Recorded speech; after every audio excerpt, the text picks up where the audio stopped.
Esta mañana, el consejero jurídico y de Servicios Legales de la Ciudad de México, Manuel Granados Covarrubias, acudió junto con una comitiva a las instalaciones de la Suprema Corte de Justicia de la Nación.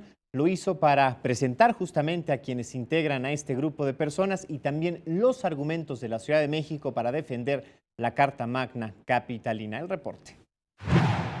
Más de 60 delegados fueron acreditados hoy ante la Suprema Corte para la defensa de la Constitución capitalina.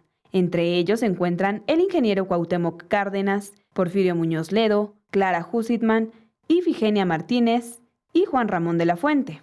El consejero jurídico y de Servicios Legales de la Ciudad de México, Manuel Granados Covarrubias, encabezó la entrega de los argumentos que defienden las impugnaciones, entre ellas la presentada por Morena por la integración del Congreso.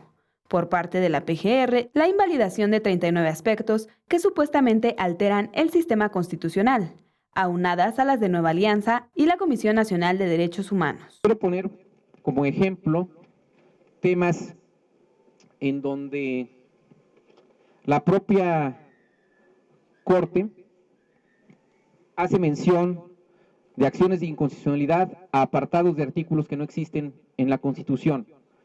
Hace referencia al artículo 6, apartado A, C, numerales 1 y 6.